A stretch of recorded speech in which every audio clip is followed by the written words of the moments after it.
देखिए, पहले आज सवेरे हमारे पार्टी के एमपी यानी लोकसभा, राज्यसभा और विधानसभा, विधान परिषद सभी के मेंबर्स बैठे और यही निर्णय हुआ कि आप इस गठबंधन को छोड़ दीजिए।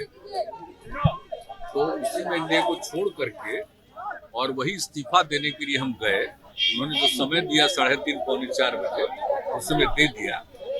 हम लोगों की पहले कोई बातचीत और संपर्क था। तो आज एक साथ इनके पास 5 पार्टियों की मीटिंग, एक साथ सब लोग थे और जैसे ही हमने वहां त्याग पत्र दिया तो इनके यहाँ गए और सब लोगों ने एक साथ निर्णय लिया। और उसके बाद फिर मांझी जी पहुंचे तो 7 पार्टियां एक साथ हो गई। आप समझ लीजिए कि विधानसभा में 164 इंडिपेंडेंट मिला, 1 से 64 और उसके अलावा एक इंडिपेंडेंट हम लोगों के साथ, तो 7 पार्टी और एक अकेला इंडिपेंडेंट। और हम लोग जो उधर थे उनसे हम लोगों ने रास्ता आज समाप्त कर लिया और हम लोग एक साथ मिल करके अब 7 पार्टियों ने, जो हम लोगों का महागठबंधन है, हम मिल करके आगे काम करेंगे, सेवा करेंगे। और इसी सिलसिले में 7 पार्टी के सभी विधायक दल के जितने सब नेता हैं, सब लोग मिल करके गवर्नर साहब से और जितने विधायक हैं सारे, मतलब 7 पार्टियों का और एक इंडिपेंडेंट, उन सभी लोगों का दस्तखत भी दे दिया गया है। और बातचीत भी इतने देर से हो रही थी कि अब एक साथ हम लोग हैं, अब जो भी हो जाए तो इसी के लिए हम लोगों ने दे दिया। तो वो तो वही ना करेंगे। हम लोगों ने कहा कि आप जल्दी से जल्दी करिए, अब वो करेंगे। अब बाकी अब आपको ये सब बताइए, हमने आपको बेसिक बता दिया, उसका सब लोग बताएंगे आपको। और महागठबंधन में जाने की क्या वजह? अरे भाई, वो तो उसकी वजह थी। आप तो खुद एक जगह गए वो का ट्रेनिंग लेने के लिए, तो और ना हमको पूरा एक्सपोज कर दिया कि जिस आदमी को कहां से कहां हम बढ़ाए हैं। और उसके बाद जो काम हुआ है आगे गड़बड़, जो सब सूचनाएं मिल रही थी पार्टी के सब लोग, तभी तो सारे हमारे पार्टी के लोग इस बात को लेकर के हमको कह रहे थे, हम नहीं कुछ करते थे। और तब जाकर के मीटिंग और सब ये बात हो गई और तभी सब लोगों से बात हो गई और एक साथ हम लोग मिलकर के अलग हो गए। वो ठीक नहीं हुआ, समझ गए ना। आपको अपमानित भी किया गया, आपके खिलाफ साजिश रची गई, वो क्या था? अब क्या क्या कौन रहते हो सब छोड़ दीजिए ना, हमको कुछ नहीं कहना। लेकिन हमारे पार्टी के सब लोगों की राय थी कि भाई आप अलग हटिए। तब सोच न लीजिए भाई कि उधर 3 पार्टी, अब 2 पार्टी इधर, 1 पार्टी इधर 5 पार्टी और सब मिलके 7 पार्टी एक साथ हो गए हम लोग। ये बताया जा रहा है कि आप प्रधानमंत्री के भी उम्मीदवार हो सकते हैं। सब बात कहे के लिए बिहार का एजेंडा क्या होगा? बिहार का एजेंडा क्या होगा? है बिहार की सेवा करना, हम मिल करके काम करना। सब लोग पूरे बिहार को आगे बढ़ाने के लिए लगे रहेंगे। और समाज में जिस तरह से एक विवाद पैदा करने की कोशिश हो गई थी शुरू, वो हमको अच्छा नहीं लगता था। आप अच्छी तरह जानते हैं ना। आप तो एक बार 17 में हुए थे, 17 के लस्पा में आए न थे, तो हमने तो कहा ना कि हम ये सब कोई चीज जो कहीं कुछ करेगा गड़बड़, जो कुछ होता है विभिन्न धर्म के लोगों का, तो वो सब हम लोग नहीं करते। हम लोग सबका एकता रहनी चाहिए। आप तो जानते हैं जो परिस्थिति बन रही थी उसको लेकर के अच्छा नहीं लग रहा। और जिस तरह से बाद में हम लोग इतना मेहनत कर रहे थे और कई तरह की बातें की जा रही थी, वो हमको अच्छा नहीं लग रहा था। और हम तो तैयार कहाँ थे जब हमारे को इतना कम सीट हो गया, और हम तो नहीं तैयार थे।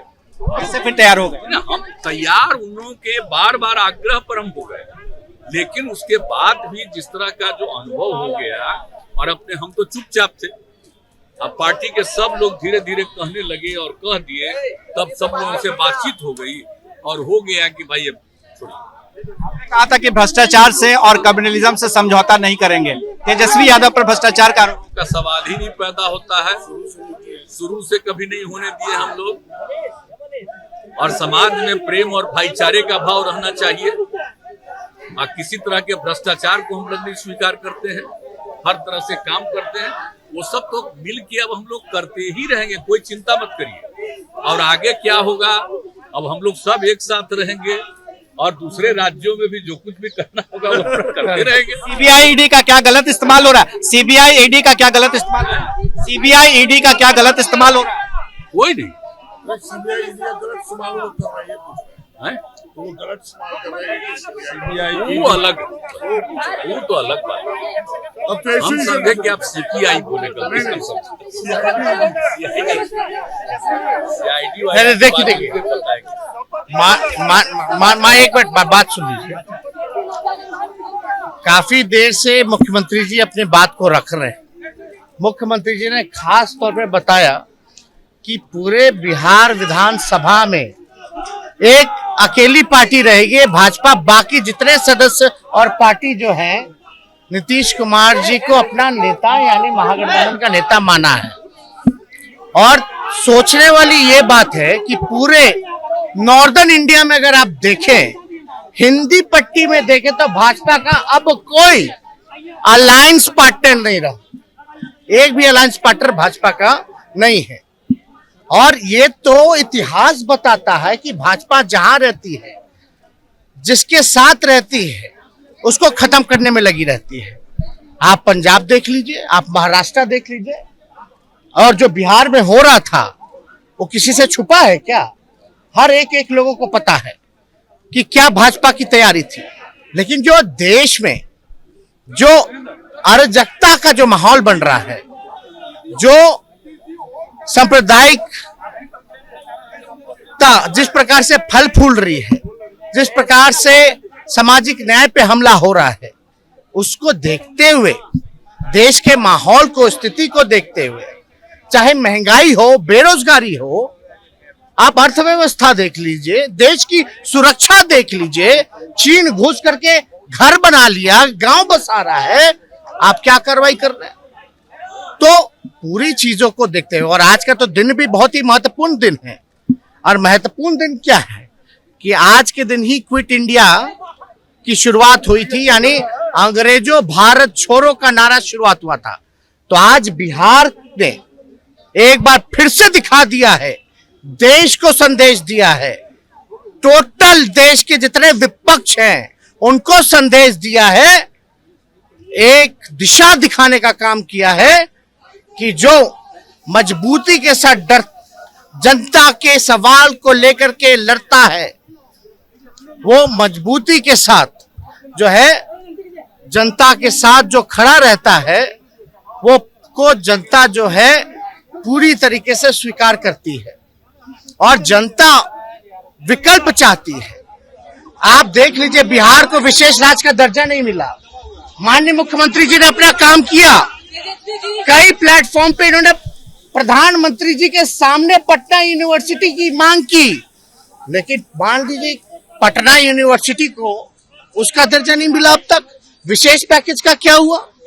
तो कहीं ना कहीं से हर एक तरीके से एक षड्यंत्र के तौर पे, तो ये बीजेपी जो करता है उसका एजेंडा फिक्स है।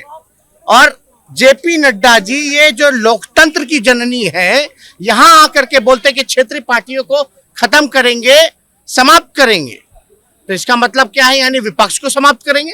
विपक्ष को समाप्त करेंगे मतलब लोकतंत्र को समाप्त करेंगे। यानी लोकतंत्र की जननी में आकर के आप लोकतंत्र को चुनौती दे रहे हैं। ये बिहार के लोग नहीं सहेंगे। ये हमारा दायित्व है, सबसे पहले देश के संविधान को बचाना। और हम तो नीतीश कुमार जी को धन्यवाद देते हैं कि इन्होंने एक फिर से एक बार जो है लीडर निर्णय लेने का काम किया। आप बीजेपी का तो एक ही काम है, डराओ, जो डरता है उसको डराओ और जो बिकता है उसको खरीदो। पूरे देश में क्या हो रहा है आपको नहीं पता, अभी झारखंड में क्या हो रहा है नहीं पता, महाराष्ट्र में क्या हुआ नहीं पता। तो इसलिए सभी लोगों ने आज हमारे यहाँ 5 दलों की बैठक हुई महागठबंधन की और हमको जिम्मेवारी दी गई निर्णय लेने के लिए। तो हमने यही बोला कि मुख्यमंत्री जी अगर कोई निर्णय लेते हैं उसके बाद हम अपना निर्णय लेंगे। इन्होंने निर्णय लिया बिहार के हित में, नेशनल इंटरेस्ट में, लोकतंत्र बचाने के लिए, संविधान बचाने के लिए, अमन चैन गंगा जमुना तहजीब बचाने के लिए। तो इसलिए, और हम लोग तो समाजवादी लोग हैं, हमारे पुरखों की जो विरासत है वो कोई और ले जाएगा क्या? ये हमारे पास रहेगा। तो इसलिए माननीय मुख्यमंत्री जी को धन्यवाद देते हैं। हम अपने पार्टी के राष्ट्रीय अध्यक्ष आदरणीय लालू जी को धन्यवाद देते हैं कि बीमार अवस्था में भी जो उनका भी जो निर्णय है, क्योंकि राष्ट्रीय अध्यक्ष है, उनके पास जब प्रस्ताव गया तो उनसे जब हम लोगों ने बात की, पार्टी के लोगों ने बात की, क्योंकि हर एक लोग, बिहार की जनता, हमारे पार्टी के वर्कर, हमारे पार्टी के विधायक, सब लोग चाहते थे कि जो किसी भी तरीके से भाजपा का जो एजेंडा है उसको बिहार में नहीं चलने देना है। और लालू जी को तो आप जानते ही हैं, आडवाणी जी के रथ को रोका था, किसी भी कीमत में ना झुकने को तैयार है, ना डरने वाले हैं। जो उनकी विचारधारा है उसकी लड़ाई लड़े। तो इसलिए हम पुराने गिले शिकवे भूल गए। मुख्यमंत्री जी को अरे भाई, हम लोग चाचा भतीजा लोग हैं, लड़े भी हैं, आरोप भी लगाए हैं।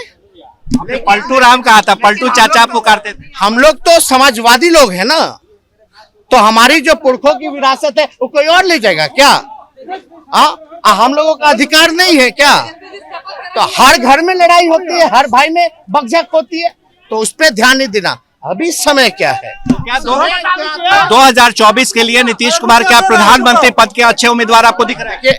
मुख्यमंत्री जी ने तो देखिए, जब हम लोगों ने जाति जनगणना के बारे में बात की तो थोड़ी सी भी देरी नहीं लगाई, और 2 बार जो है उस समय तो भाजपा के लोग ही जो है पूरी तरीके से अध्यक्ष थे उस समय के विधानसभा के चौधरी जी, विजय चौधरी जी, इनके ही अध्यक्षता में तो 2 बार पारित हुआ।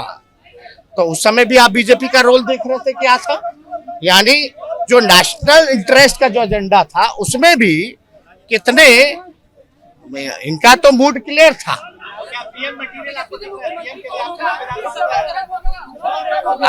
आप एक बात समझ लीजिए, ये सवाल हम मुख्यमंत्री जी पे छोड़ते हैं, हमको इस पे कोई टिप्पा टिप्पणी नहीं करना है। लेकिन आप इतना तो आप जानते हैं कि सबसे देश में अगर सबसे कोई अनुभवी मुख्यमंत्री है तो नीतीश कुमार जी है। सबसे अनुभवी, परिपक्व, और काम तो किया ही है, ऐसा कोई इनकार नहीं सकता। नरेंद्र मोदी को क्या नीतीश जी दे सकता है चुनौती?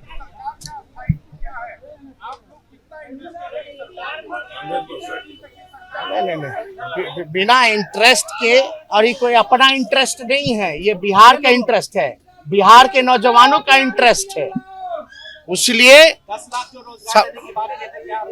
हम लोगों की बात चलेगी। अभी तो एक बार तारीख तो तय हो जाने दीजिए, तारीख तय हो जाने दीजिए, जनता के दुख दर्द को दूर किया जाएगा।